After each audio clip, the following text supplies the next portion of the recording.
Hurricanes, hailstorms, tornadoes, and wildfires. These are just some of the weather hazards that displace families and disrupt lives. Many of us are familiar with the scenes of devastation these hazards cause, and the recovery process for affected communities can take months, even years. In the most extreme circumstances, some may never be whole again. This may prompt many of you to ask, what's being done to reduce the risks associated with these hazards? To answer this question, the Insurance Institute for Business and Home Safety presents the Disaster Discussions Podcast. Join me, your host, Armand Brody, as I sit down with professionals in the insurance, science, construction, and resiliency industries who will help us explore the intersection of these hazards with the built environment. We'll bring you in-depth conversations with experts from across the country and highlight how science is engineering real-world solutions for home and business owners to create safer, more resilient communities. Join us for these discussions every month. And to make sure you don't miss an episode, go subscribe to the Disaster Discussions Podcast on your favorite podcast app. We also invite you to engage with us on social media, to ask your questions, share your thoughts, and to learn more about the IBHS mission. From the Insurance Institute for Business and Home Safety, we welcome you to the Disaster Discussions Podcast, where we explore the intersection of weather and the built environment. I'm your host, Armand Brody, and want to thank you for your response so far to our podcast. We greatly appreciate it. Let me just catch you up on what you've missed, if you've missed anything. We hope you haven't. But first episode, we spoke with Dr. Sarah Kapnick, who is the Chief Scientist at the National Oceanic and Atmospheric Administration. We talked climate change and its role in recent extreme weather events we've seen. Our second episode, we talked about hail research with Dr. Ian Jamanko of IBHS and with Dr. Julian Brimelow of the Northern Hail Project in Canada. And then for our third episode, we did something a little different. We released a series of episodes from the Severe Local Storms Conference in Santa Fe, New Mexico. So hopefully you've had a chance to check all of those out. Make sure you tune in, subscribe, leave us really positive reviews. We greatly appreciate that as well. All for the good of science right here on the Disaster Discussions Podcast. So please do that for us. It would sure mean a lot. Well, as we get ready for this edition of the Disaster Discussions Podcast, here's a question. How do emergency managers relay critical information to the public in advance of a severe weather event? What more can be done to prepare and empower individuals to act during these events to ensure life safety? As we tape this, we're taping it on the last day of hurricane season. And with hurricane season now in our rearview mirror, what have we seen when it comes to progress in these areas? And what lessons in preparedness, messaging, and mitigation can we take away? Well, to answer these questions for us, we bring in former director of NOAA's Hurricane Center and current hurricane expert at the Weather Channel, Dr. Rick Knabb, to discuss these topics and more. Dr. Knabb, thank you so much for being with us on the Disaster Discussions Podcast. Armand, thank you so much for having me. Congratulations on this fantastic new podcast. I'm thrilled that you're doing it and hope that it continues to grow. And we all have so much to learn from every past disaster and all the work we're trying to do to keep people safe in future ones. Thank you for being with us, and we greatly appreciate your presence and your expertise towards this conversation. And as we get going here, Dr. Knabb, let's talk a little bit about your career track, because it's pretty fascinating. So you are the director of the Hurricane Center at NOAA for almost 9 years, then to the Weather Channel, then back to NOAA for 5 years, and then back to the Weather Channel, where you've been for the last 5 years. Describe the journey. It's pretty interesting. Describe the journey and how the two positions compare. Well, to sum it up, everywhere I've lived, I've liked so much. I've lived there twice, right? I've gone back and forth, but it's all been part of the same team. I've always been, going back to childhood, fascinated with hurricanes and wanted to do something about it.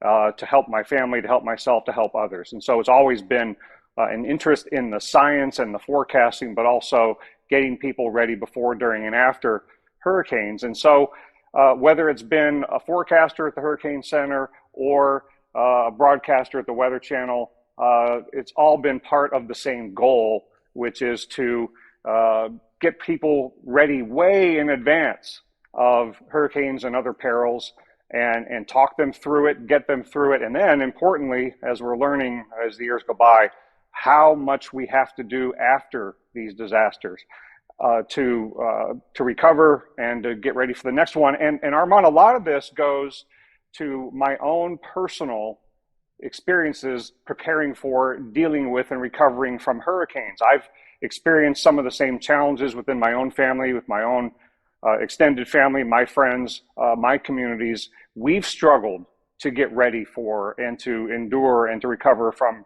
hurricanes and other disasters. And so it all really comes from the heart. You know, it's about what has my personal observation been, my personal experience been, and that's what I take into the job, because ultimately everything we're doing with forecasting disaster resilience is a personal issue, right? We're trying to help individuals and families. Very well said. And it's certainly the purpose and your passion for disaster discussions and disaster resilience, as you said, it's pretty evident with the track that your career has taken. And a lot of what I have done over the last few years has increasingly been interacting with people other than meteorologists. I have, in large increases over the last several years, spent a lot more time interacting with the disaster resilience community, people of all different kinds of expertise and abilities and perspectives, engineers and people in the insurance industry and emergency managers and social scientists. And that, to me, is what has made my career so rewarding for me, and has shown me that we all have to work together, all of us with all these different areas of expertise, because none of the disciplines that all of us went to school for and are represented in our job titles can solve all of this on our own. Let's drive down that street a little bit. We have a ton to get to, but let's drive down that street a little bit more. What have you learned from these combinations of groups of people that you've spoken with? And it really does sort of tie in with the mission and the purpose of IBHS, but share some of the observations that you have from the different and diverse groups of people you've spoken with over the past few years. Well, in general, I've learned a lot about human nature, right? We as a society are still struggling to break the habit of being reactive instead of proactive, right? Doing things before a disaster ever strikes so that the impacts of that disaster are less, and so that we can be resilient. We can recover both physically and emotionally and financially after these disasters. But as a society, we still, to this day, although I think we're getting better in a lot of areas, we still tend to not do everything we need to do beforehand, because we kind of hope the problem away, or we just don't think it can happen to us. I've learned a lot about messaging and human nature from social scientists. And I've also learned from engineers and experts who aren't meteorologists that there is so much we can do to make structure stronger. There's so much we can do to recover more quickly, and we don't have to let the atmosphere and other perils dictate the outcome. We're in charge of the outcome to a large extent, depending upon what we do ahead of time, individually, as families, as businesses, as a society. So I think, to sum it up, I've learned from all these folks that if we work together and pool our expertise and our resources and get everybody on board with all the things that we can do, we can take control of the outcomes and not let disasters control us. Dr. Knabb, you're a man after my own heart, because we at IBHS talk so much about the fact that we are not powerless when it comes to Mother Nature.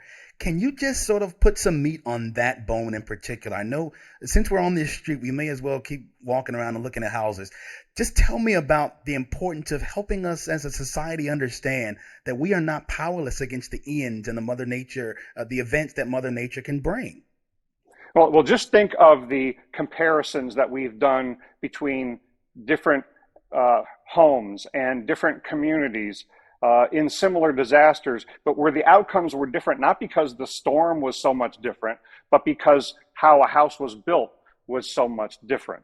You know, Federal Alliance for Safe Homes did that tale of two homes back in the day after Charlie, and after hurricanes and tornadoes, for example, when we look at aerial coverage and then we say, wow, the damage looks so random. This house was obliterated and this house is still standing. Look how random the atmosphere is. No, it usually has to do with how differently the structures were built.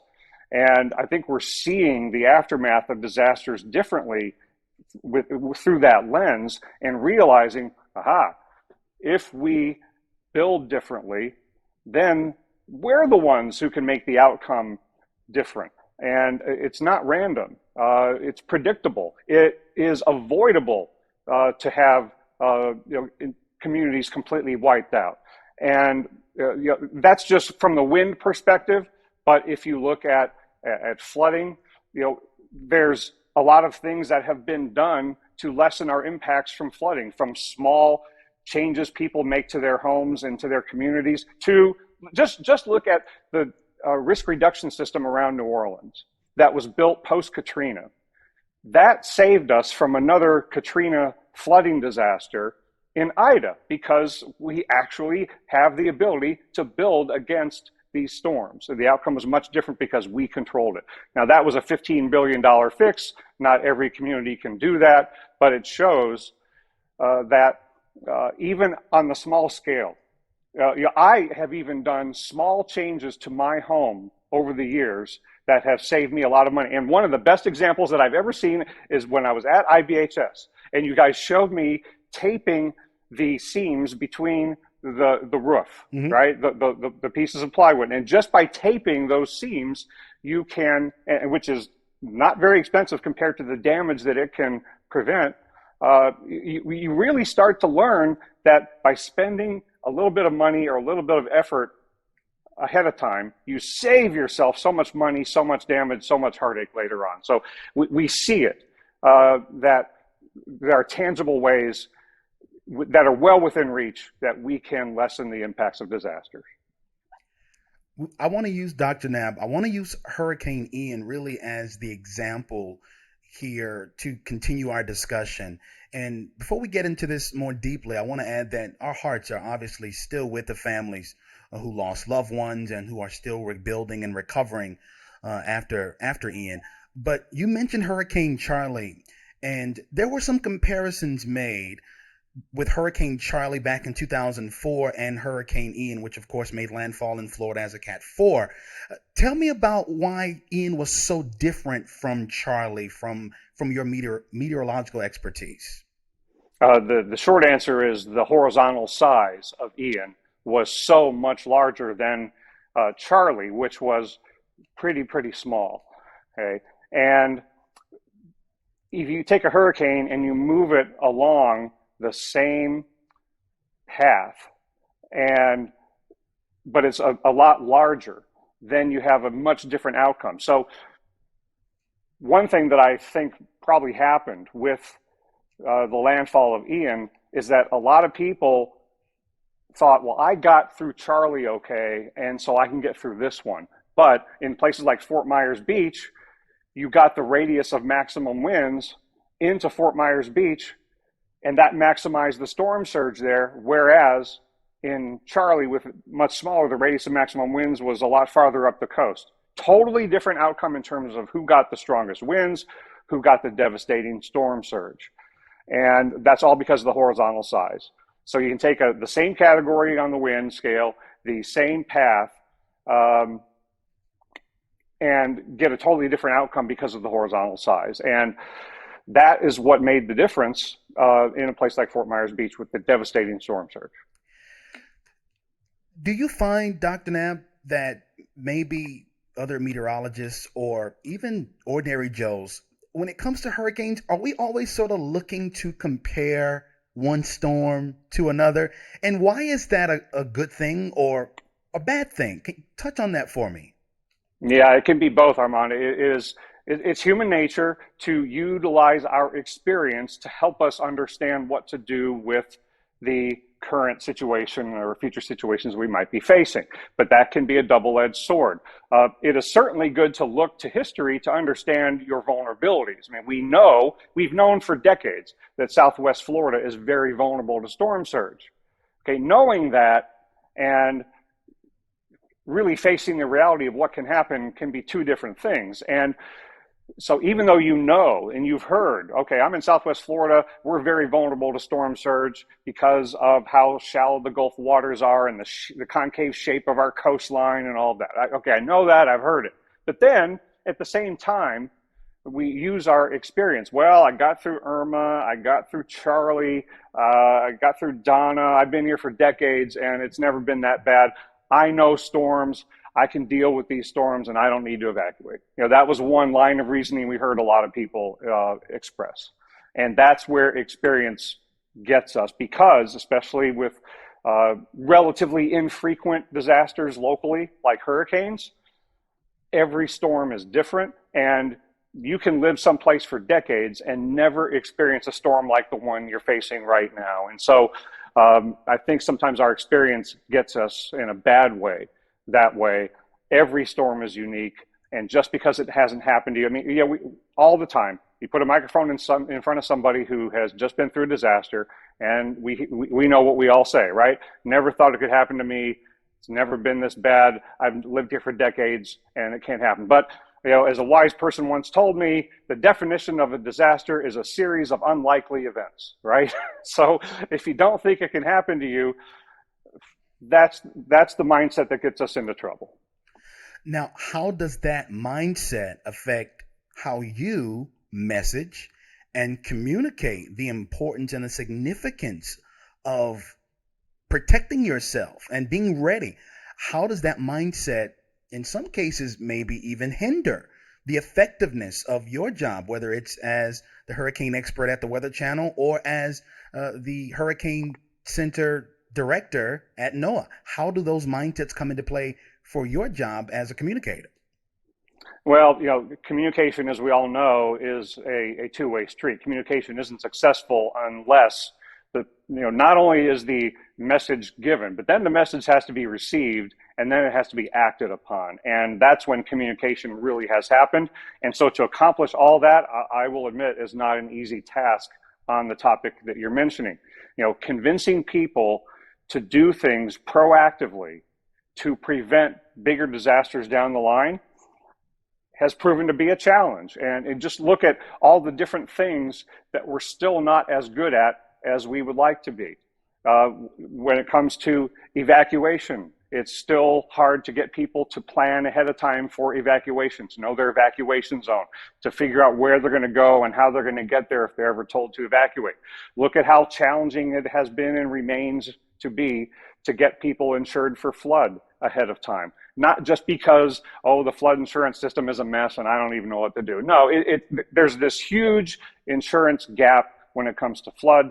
A lot of it has to do with people not knowing that they're at risk for flood, or not knowing that it's a separate policy, or being told they don't need it. So there's a lot we have to break through, but to encapsulate all of that it's human nature to not want to deal with a disaster in advance. We don't, if we worried every day about what would happen to us, and that dictates our lives, we'd be basket cases, right? I mean, you have to get on with your life, you have to do things, but somewhere along the line, you gotta carve out some time and some resources, but not as much as you might think, to take steps to be insured, to have a plan, to build better, to make small improvements to your home, so that you're not only preventing a physical disaster, you're not only increasing your own life safety, but you're lessening the financial disaster afterwards. But I don't have all the answers to how to get everybody to change their mindset in that regard. But this podcast, what we talk about every year on Weather Channel, these conversations need to be ramped up. We need to talk about this more often. And as a country, as a society, be more proactive and be less reactive. If somebody has all the answers on how to fix that mindset and get us to act more proactively before disasters, I'm all ears, but we're all doing our part to try to change that. It is indeed a very critical matter, and it's why podcasts like these and all the work you do at the Weather Channel are so necessary. I want to talk about storm surge, because it was a term used quite often, as it is with many hurricanes, obviously, but with Hurricane Ian, there was a different emphasis on storm surge. And as of 2017, you know this, storm surge has its own watch and warning. Yeah. But explain storm surge and its importance, the importance of storm surge watches and warnings, and also help us understand why some emergency managers may still be struggling with understanding and explaining storm surge. And a lot of people in general are still struggling to fully understand the power of storm surge and exactly what it is and what they need to do about it. Now, some of what I'm going to say is admittedly self-serving because when I was at the Hurricane Center as the director from 2012 to 2017, most of what I worked on during that time frame was developing with a lot of other people involved at the Hurricane Center and the Weather Service, getting new storm surge watches and warnings, products, training, and outreach and education out there. And as of 2017, no longer can you say storm surge came without warning, in Ian, because there was a watch and a warning up starting a few days in advance. But it's one thing to institute a new storm surge watch and warning, these new storm surge flooding maps, but we still haven't gotten to the point where everybody's doing everything they can to fully utilize those. So there's so much to do. First is realizing, those of us who talk about storm surge and have spent a lot of time thinking about it, we assume, okay, we've gotten the word out, everybody knows what it is, but I still don't think people realize what storm surge is. It is the salt water from the Gulf of Mexico or the Atlantic Ocean being pushed onto normally dry ground by the winds of a hurricane or a winter storm. And that water can come onto normally dry ground and go not just blocks, but miles inland. And it can be not just a few feet, but several feet high. And it can be moving. And it can not just get structures wet, but it can obliterate them, take them out. People don't realize how heavy and damaging and destructive and deadly water can be. But then also, people don't even realize that they're vulnerable to it. We still, as a society, haven't done a good enough job, making sure everybody knows if they live in a place that storm surge could ever happen. Do I live in a storm surge evacuation zone? Not everybody knows the answer to that. You got to find that out. And then once you know that, then you got to figure out what's your plan. Where are you going to go? How are you going to get there if told to evacuate? And then if you're told to evacuate is another big question that Ian brought forward, because emergency managers haven't fully utilized the new storm surge watch and warning, the new flood maps from the Hurricane Center, the briefings the Hurricane Center gives in real time, all the training the Hurricane Center offers to emergency managers in advance of these events. I'm convinced that those resources were not fully utilized. Too many emergency managers still talking a lot about, well, we're inside the cone, we're outside the cone. They've got better tools than that now. So there's a lot we need to do in every discipline, every family, every individual, every professional to learn more about what storm surge can do. What are the tools you can bring to bear to anticipate where it could happen and when? But then finally, Armand, here's the big thing that I think is the number one lesson learned from the 2022 hurricane season, and that is we have to do everything we can to get everybody out, because the only way to ensure your survival from storm surge is to not be there when it happens. But we still don't have sufficient evacuation compliance from people who have the ability to evacuate, and importantly, we're not providing enough evacuation assistance to people who don't have the resources or the ability to get themselves out.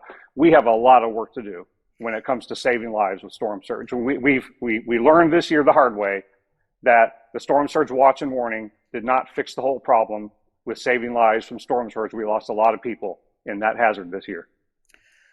So what should that assistance look like, Dr. Knabb, based on your years of expertise as a hurricane expert at the Weather Channel and your years of experience at NOAA? What should this assistance, this evacuation assistance look like in these areas from a Hurricane Ian or whatever the next storm might be?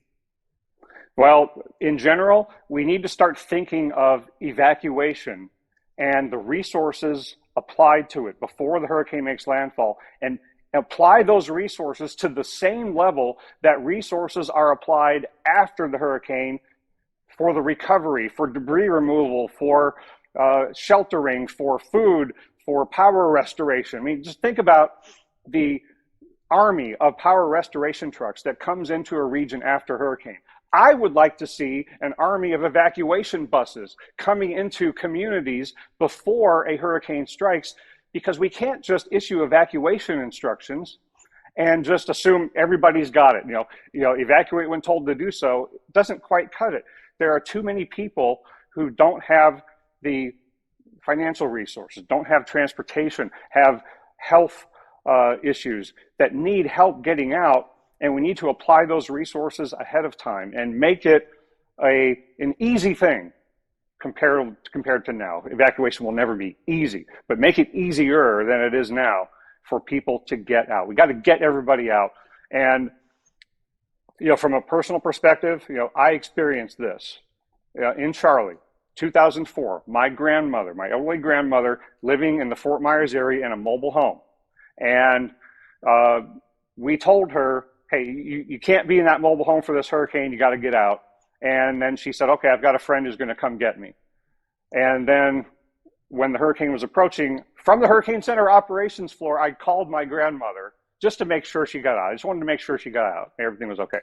And I let her phone ring for a while, because she often took her time to answer the phone. But when she finally picked it up, I thought, Grandma, what are you still doing there? Well, my friend couldn't come get me. They had a conflict or something came up. And my heart sunk, because I realized that unless this hurricane changes its path, my grandmother's going to be in her mobile home in the middle of a major hurricane.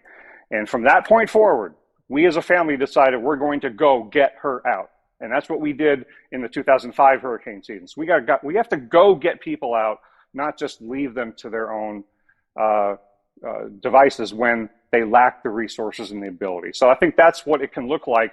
I'm not saying it's easy. I'm not saying it's cheap, but if we can afford all this stuff that we do after a hurricane, we can afford to save some lives by applying more resources for evacuation ahead of time and helping one another out to get out ahead of time. Preparation is so important. And you make the point. I mean, and you've been consistent throughout.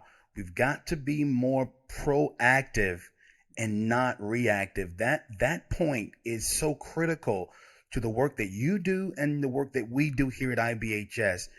The preparation that's needed and necessary when these storms occur, that is so vital to life and property safety. It absolutely is. And if you're thinking, well, okay, I don't personally deal with hurricanes, or I don't have a great risk of disasters where I am. Well, disasters can happen anywhere. We all have to adopt this mindset for our own personal and family and safety. But there are different professions that have touch points with the public that can have a tremendous influence. And so not just meteorologists, more of us in the meteorology community need to do more of this, not just focus. Historically, a lot of meteorologists over the years say, my job is to forecast. My job isn't to convince people what to do. I get the forecast out there and then they're going to do what they're going to do. But I think meteorologists can do a lot more, even more than we've been doing, with the help of social scientists, to hone our preparedness messaging in a way that's more actionable and more inclusive and more understanding of the challenges that people are facing.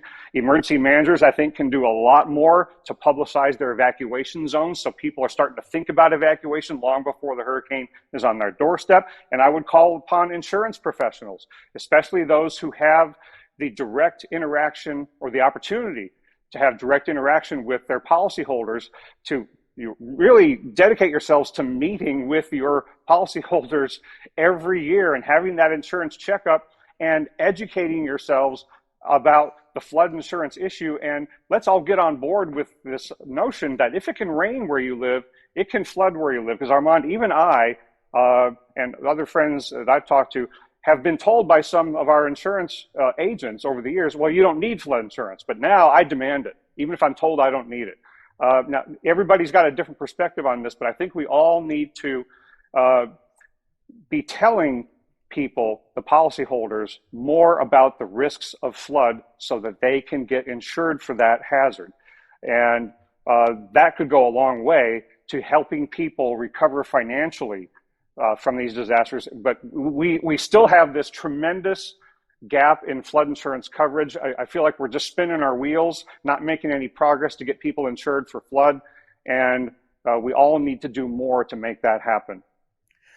I want to stay with that because obviously we're IBHS and it's the Insurance Institute for Business and Home Safety.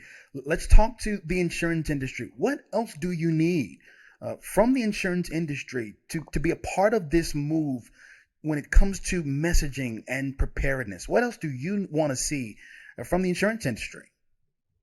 Uh, in various forms, more outreach and education to the consumer directly from insurance people, because sometimes, and I'm sure a lot of folks are doing that. I've had insurance agents over the years, not all of them, but some who have contacted me and say, hey, it's time for your annual checkup, or hey, you might want to revisit your coverages because we haven't talked in a while. But I think in general, uh, I would like to see more insurance folks doing more direct outreach and education to the consumer, whether that is public service announcements or mailings to the consumer or emails, of course, nowadays, social media posts, anything that gives individuals and families and businesses tangible things that they need to do at least once a year to make sure that they're fully insured. Because if meteorologists like me go on television and say, go do your insurance checkup,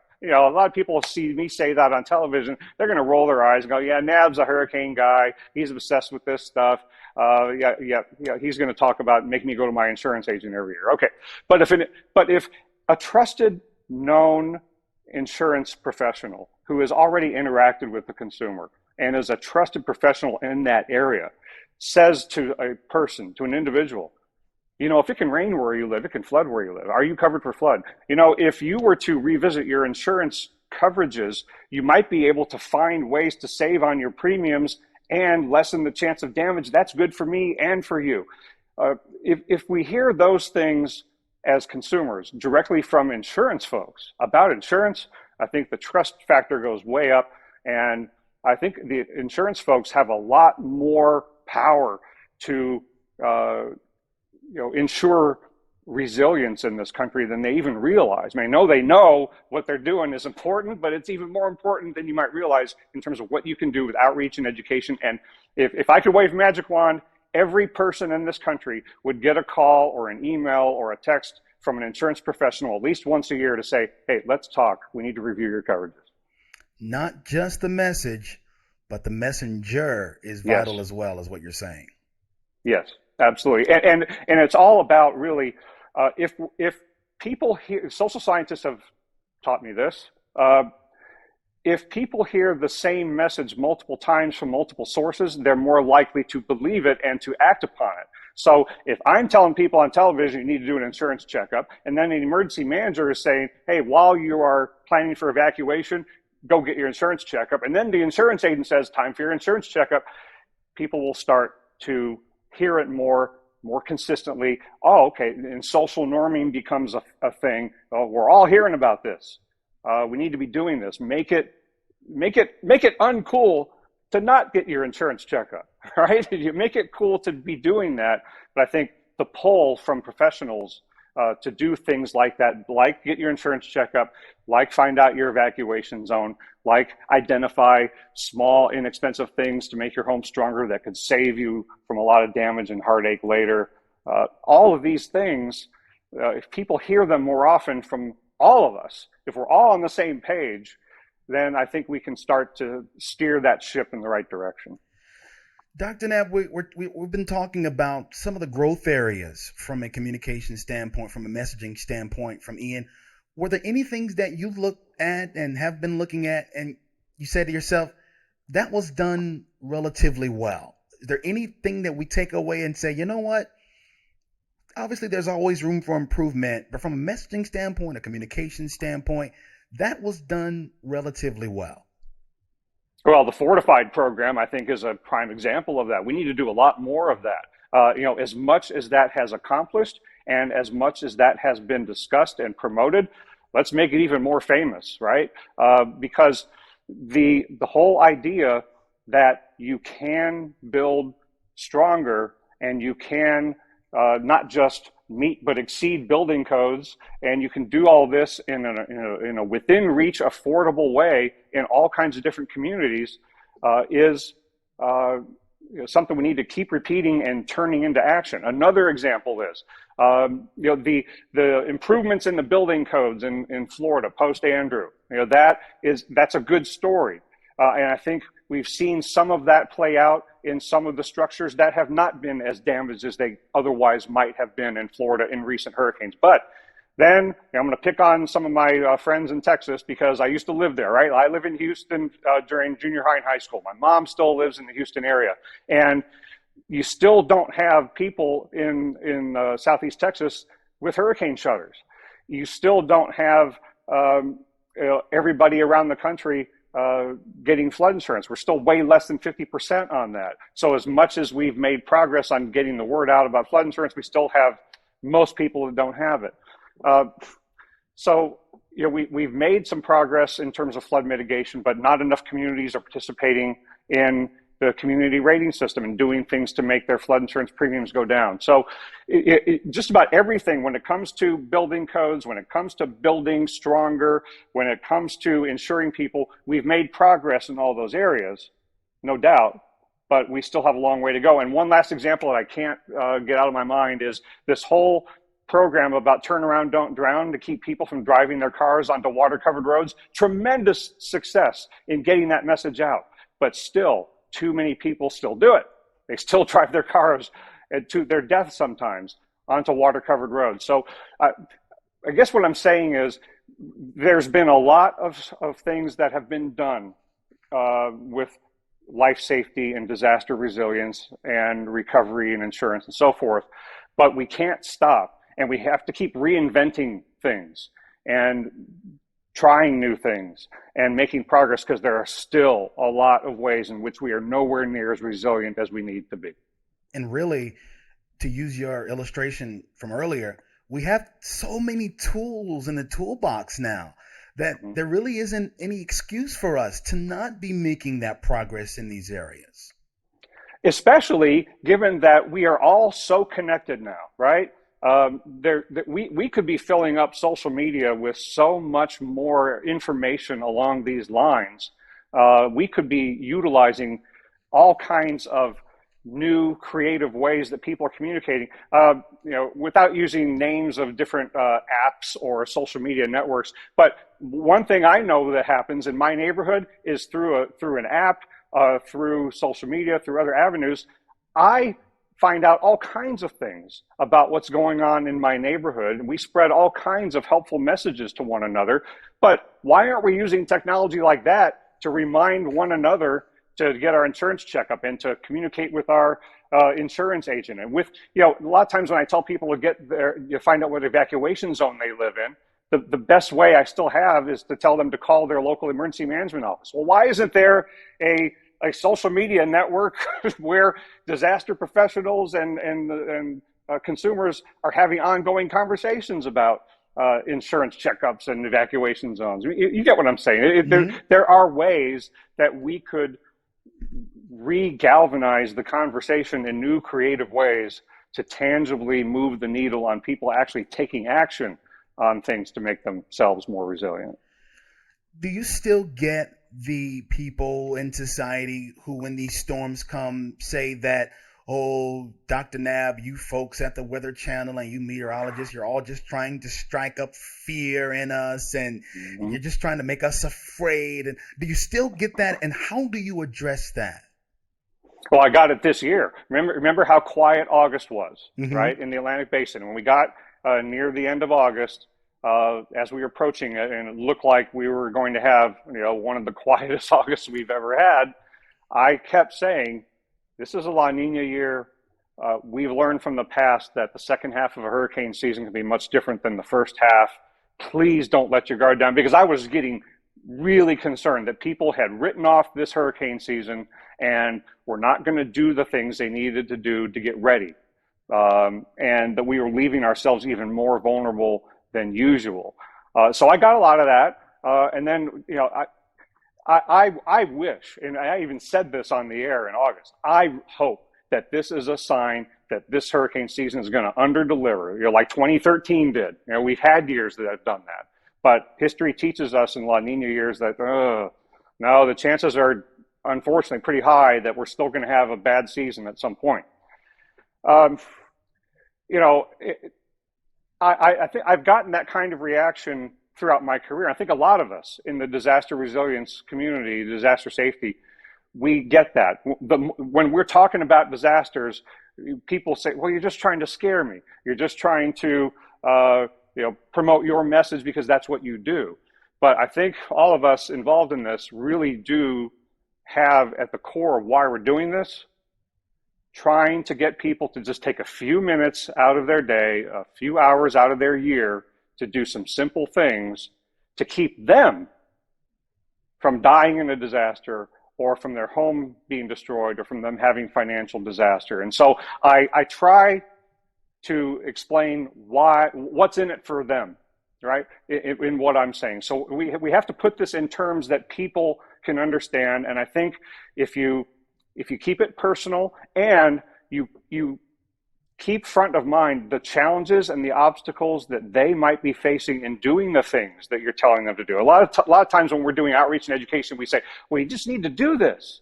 But there are obstacles and there are impediments that people have. We need to understand the world that they're living in individually and meet them where they live and help them through it and talk them through what they can do with the ultimate goal of keeping them safe, their family safe, their kids safe, and avoiding financial disaster. So if we keep it personal and don't just spew our jargon and our science and our knowledge and really talk to people in a personal way, and I'm trying to get even better at that, understanding the plight that people are in and why they're not able to or haven't yet taken the time to do some things and help them through that. I think on a personal level, going back to what we said at the beginning, this is all personal. This is all about people. We got to meet people where they live. Dr. Knabb, give us 3 to 5 things, and I'm sure you've covered them throughout our conversation, but give us 3 to 5 things that we should be doing right now, because the reality is, as much as we don't want to admit it or as much as we dislike it, there will be more Ians, right? There will be more Charlies. There will be more of these events. Give us 3 to 5 things we should be doing in light of that fact. Okay, collectively, let's all get everybody to have an insurance checkup every year. There's all of us, either if we're not doing it, we need to do it. If we have an ability to tell people and help people do that, let's make that happen. Everybody needs to have an insurance checkup every year. That could make a lot of difference. Number 2, we all need to work on the flood insurance gap. I mean, I know it's this long-standing issue. We got to get insured for flood. It's a separate policy and all that, but we're spinning our wheels. We're not getting anywhere. We need to reinvent how we fix the flood insurance gap in this country. And then number 3, evacuation compliance from those who can and evacuation assistance for those who can't. We got to get everybody out when storm surge approaches, when the next Ian is on the way. Is there anything else, Dr. Knabb, that you want to share with our audience? Well, don't stop learning, and don't stop learning about other disciplines and other areas of expertise. Hang out with people that don't have your job title. Hang out with people who got a different major in college from you. And lifelong learning, that's kind of a cliche, but I think that is becoming even more important in our collective lines of work, because as much as we've made progress in understanding disaster resilience and people hear about disaster resilience a lot more than they used to, we got to not be complacent about the progress we're making and realize there's so much more to do, but we have to do it locking arms with people in various disciplines and making sure, as we said earlier, that the public, the people that we want to ultimately do all this for their benefit, that they hear from all of us the same things that they need to be doing. We make it simple and actionable for people, at least easier. None of this is simple, but make it easier and more actionable for the individual out there that we're all working to serve. To borrow from an old proverb, it really does take a village. It takes a village to ensure that we are safe when Ians come our way.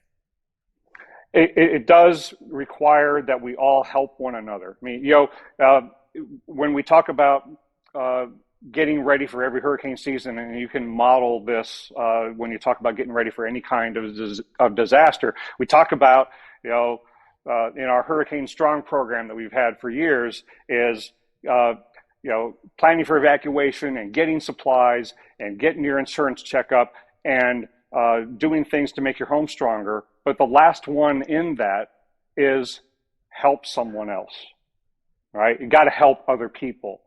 And, some people need our help.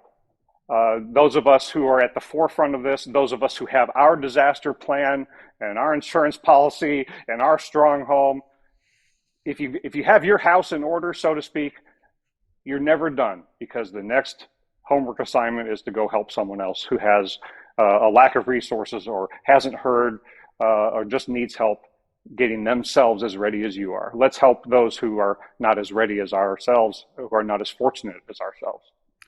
I think that's a perfect place to wrap up this disaster discussion.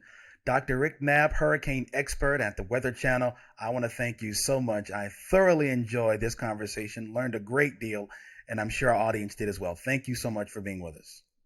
And thank you, Armand, for having me. And I can't tell you how many things I have learned from IBHS and all the experts there and that you work with. And I look forward to continue to learning from all of you and following your example on a number of ways that can help people be more resilient. Thanks for everything you all do. And thank you, Dr. Knabb. And thank you, folks, for listening and watching the Disaster Discussions podcast.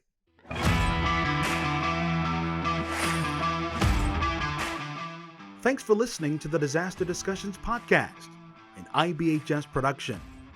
Subscribe to our podcast on your favorite podcast app, or watch the podcast on our website at ibhs.org/Disaster Discussions podcast and the Insurance Institute for Business and Home Safety YouTube channel.